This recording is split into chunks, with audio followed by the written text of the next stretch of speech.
Hai semuanya, terima kasih sudah mengklik video ini. Buat kalian yang belum subscribe, silahkan subscribe, like, komen, dan share ke teman-teman kalian.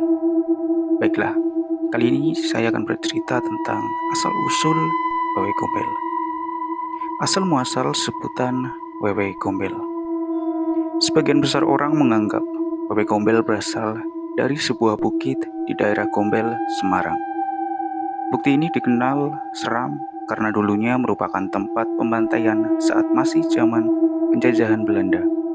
Bukit ini juga dikenal sebagai tempat berkumpulnya para hantu, sehingga banyak masyarakat yang percaya jika wewe gombel merupakan hantu yang berasal dari bukit tersebut. Gambaran sosok wewe gombel digambarkan berwujud wanita.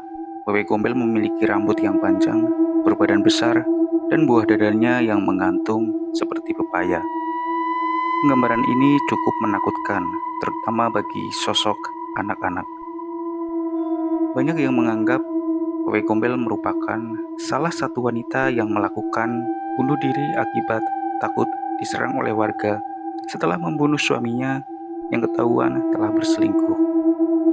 Sang suami telah berselingkuh karena sang istri tidak bisa memberikan keturunan. Setelah sekian lama dikucilkan dan merasa stres, akhirnya sang istri membunuh suaminya. Oleh karena itu, wewe gombel suka mengambil atau menculik anak-anak saat maghrib atau menjelang malam. Karena jika anak masih di luar, itu artinya orang tua tersebut tidak perhatian dan wewe gombel akan membawa anak itu ke alamnya. Makna dibalik mitos wewe gombel. Dari banyaknya mitos yang beredar di masyarakat, pasti ada makna yang ingin disampaikan.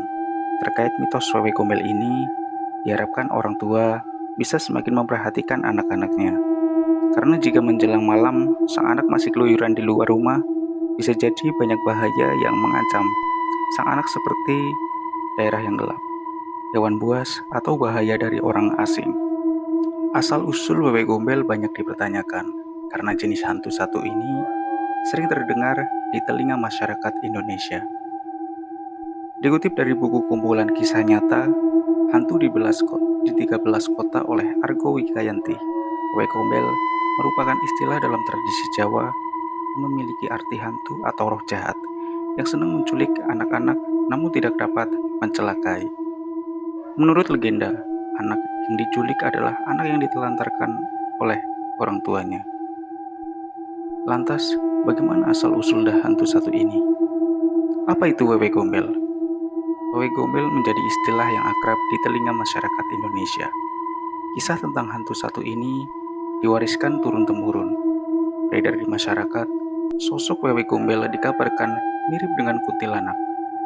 Kedua makhluk halus tersebut digambarkan oleh sosok perempuan yang berhubungan dengan anak. Sosok wewe gombel dijelaskan sebagai perempuan dengan rambut panjang, berwajah pucat, serta berpakaian putih. Konon, hantu wewe gombel senang menculik anak yang masih berada di luar rumah ketika menjelang maghrib. Sedangkan sumber lain mengatakan bahwa penculikan yang dilakukan berkaitan dengan tangisan sang anak yang bertepatan dengan waktu maghrib.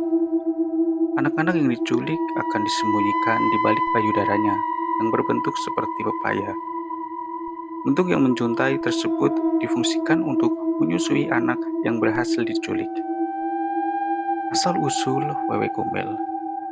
Terdapat berbagai legenda yang menjelaskan tentang asal-usul wewe gombel. Salah satu legenda mengatakan bahwa hantu satu ini mulanya adalah seorang nenek yang mengakhiri hidupnya sendiri setelah diselingkuhi. Sang nenek tersebut harus kehilangan nyawanya yang kemudian menjelma menjadi arwah gentayangan. Inilah mengapa wewe gombel senang pada anak-anak kemudian menculiknya. Menurut legenda lainnya, wewe gombel hanyalah kisah yang disampaikan orang tua pada anak-anaknya supaya tidak bermain sampai larut malam. Pasalnya, pada zaman dahulu, listrik belum dapat dirasakan secara merata, sehingga orang tua cenderung khawatir anaknya diserang hewan buas.